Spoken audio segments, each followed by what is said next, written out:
Praise the Lord. கர்த்தருக்கு மகிமை உண்டாவதாக. இது நல்ல காலை வேளையில் கர்த்தருடைய வார்த்தை மூலமாய் உங்கள் யாவரையும் சந்திப்பதிலே நான் மிகுந்த மகிழ்ச்சி அடைகிறேன்.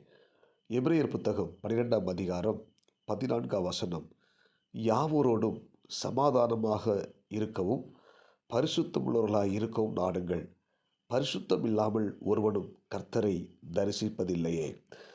அன்புக்குரிய தேவனுடைய பிள்ளைகளே, இந்த காலை நேரத்திலே நாம் ஒவ்வொருத்தரும் எல்லாரோடு கூட சமாதானமாக இருக்க தேவன் நமக்கு இன்றைக்கி நம்மோடு கூட பேசுகிறார். இன்றைக்கு அநேக தேவனுடைய பிள்ளைகள் என்ன செய்கிறாங்கன்னா, மற்றவர்களோடு கூட சமாதானமாய் வாழ முடியாமல் வித்தியாசமாய் வாழ்ந்து கொண்டிருக்கிறார்கள். நாம் ஒவ்வொருத்தரும் எல்லாரோடு கூட சமாதானமாக இருக்க தேவன் நமக்கு கிருபை தருவாராக. தேவனுடைய பிள்ளைகள் சண்டை பண்ணுகிறவர்களாக இராமல் சமாதானம் பண்ணுகிறவர்களாக இருக்க வேண்டும். மத்தேயு 5ஆம் அதிகாரம் 9ஆம் வசனம் சொல்லுகிறது, சமாதானம் பண்ணுகிறவர்கள் பாக்கியவான்கள், அவர்கள் தேவனுடைய புத்திரர்கள் எனப்படுவார்கள். அப்போது நம்ம ஒவ்வொருத்தரும் சமாதானமாய் இருக்கிற இடங்களில் வாழ வேண்டும், மற்றவர்களோடு கூட சமாதானமாக இருக்க வேண்டும். அல்லேலூயா. இன்றைக்கி பார்த்தீங்கன்னா அநேக தேவனுடைய பிள்ளைகள் இருக்கிற பகுதியில் மற்றவர்களுக்கு சமாதான கேடுகளை ஏற்படுத்துகிறார்கள்.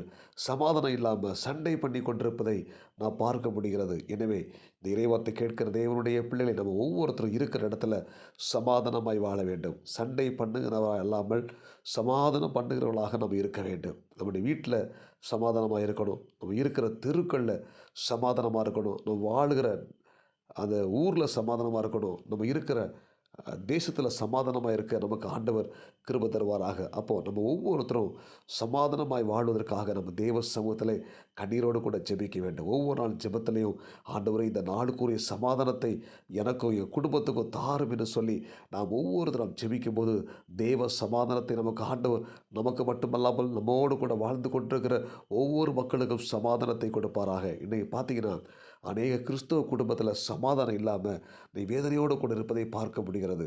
ஏனென்றால் சமாதானம் இல்லை, வீட்டில் இல்லை, நிம்மதி இல்லாமல் இன்றைக்கி அநேக குடும்பங்கள் அங்கும் இங்கும் அழிந்து கொண்டிருக்கிறது. எனவே ஒரு உண்மையான தேவ பிள்ளை சமாதானத்தோடு கூட தன்னுடைய வீட்டில் வாழ்வார்கள், தான் இருக்கிற இடத்துல வாழ்வார்கள். அல்லேலூயா.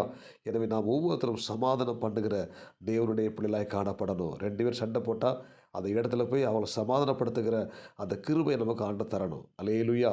இன்னைக்கு சிலர் என்ன செய்கிறாங்கன்னா, 2 பேர் சண்டை போட்டாங்கன்னா அதை இன்னும் கொஞ்சம் ஸ்பீடாக இன்னும் அவங்கள தீவிரப்படுத்தி விட்டுருவாங்க. அப்படி இல்லாமல் மற்றவர்களை சமாதானப்படுத்த வேண்டும்.